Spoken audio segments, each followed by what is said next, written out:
আদালতের কার্যক্রম শুরু করা হলো। মাননীয় জজ সাহেব, আজকে আমি আপনাকে একটা মর্মান্তিক ঘটনা শোনাবো।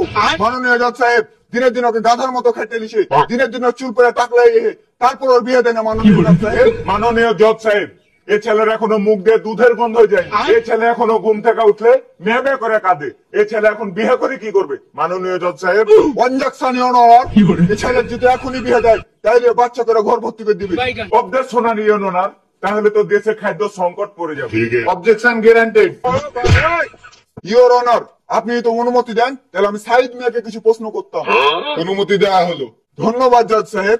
আচ্ছা সাইদ মিয়া, আপনি বিয়ে করেছেন কত বছর আগে? 20 বছর আগে। আচ্ছা, আপনার বয়স তখন কত ছিল? 16। পয়েন্ট নোটেড জজ সাহেব, সাইদ মিয়া আজ থেকে 31 বছর আগে বিয়ে করেছিল, তখন তার বয়স ছিল 16 বছর। আর এখন আমার মক্কেল শিমুল মিয়ার বয়স হচ্ছে 22 বছর। তাহলে ওর বিয়েটা কেনে দেন জজ সাহেব? ইওর অনার, আমার প্রতিপক্ষ উকিল যেভাবে চ্যাং মাছের মতো লাফাচ্ছে, মনে হচ্ছে বাসা থেকে চ্যাং মাছের ভর্তা দিয়ে ভাত খেয়ে এসেছে। ইওর অনার, আপনি কি জানেন আমার মক্কেল সাইদ মিয়া কেন তার ছেলের বিয়ে দেয় না? কারণ সে একটা অকার্মা।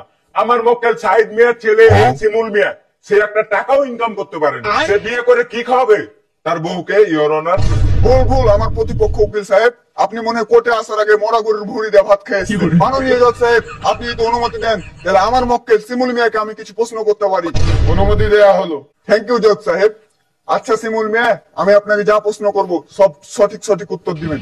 আচ্ছা, আমার প্রতিপক্ষ উকিল যা বলছে আপনার নাকি মুখ থেকে দুধের গন্ধ জানি, এটা কি আসলে সত্য? জজ সাহেব, আজ থেকে 5 বছর আগে আমার বাল থেকে দক্ষিণে ঘুরে গেছে। हे प्रभु हे Hari Ram Krishna Jagannath. Objection point your honour. ইতিমধ্যে আমাদের এই আদালতে অশ্লীল ভাষায় কথা বলার জন্য আমার প্রতিপক্ষ উকিলের চাকরি বাতিলের অনুরোধ জানাচ্ছি your honour.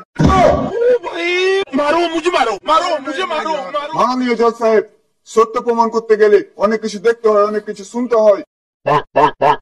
Objection your honour, আপনি অনুমতি দিলে আমি আমার মক্কেল সাহিদ মিয়াকে কিছু প্রশ্ন করতে পারি? অনুমতি দেওয়া হলো। সাহিদ মিয়া, আপনার ছেলে কি করে? আর বাল করে? এ শালা খালি পয়সা পয়সা খায়। পয়সা পয়সা খাবে না তো খানা খাওয়া। আমি পারি না। অবজেকশন ইওর অনার, এ ছেলে তো বেকার। এ ছেলে যদি এখন বিয়ে দেওয়া হয়, উনার স্ত্রী তো না খেয়েই মারা যাবে। অবজেকশন ইওর অনার, আমার মক্কেল বিয়ে করে ওর বহু মরে যাবে কি বেঁচে যাবে ওটা ওর ব্যাপার, তাহলে কি ওর রোগ জীবন সব নষ্ট করে টাকলা হয়ে যাবে? ঠিক আছে। মাননীয় জজ সাহেব, ধীরে ধীরে আমার চুল পড়েছে, তাহার বিয়ে দেয়নি, ছেলে ভেমে আইনের ব্যবস্থা করেছে। ইওর অনার, একটা ছেলে কতটা বেহায়া হলে তার বাপের নামে মামলা করে? অবজেকশন ইওর অনার, একটা ছেলে কতটা অসহায় হলে তার বাপের নামে মামলা করে? শিমুল মিয়া, আপনি কি জানেন আপনার টেনশনে আপনার বাবা দিন দিন বুড়া হয়ে যাচ্ছে? মোহাম্মদ না আদালত, সাহেব মিয়া আগে থেকে বুড়া, ওর বেটার চিন্তা আর কি বুড়া হবে? ওই যদি মরে যায় তাহারে কোনো যায় আসে না। Order order order. এই কেসের রায় আগামী মাসের 36 তারিখে ধার্য করা হলো।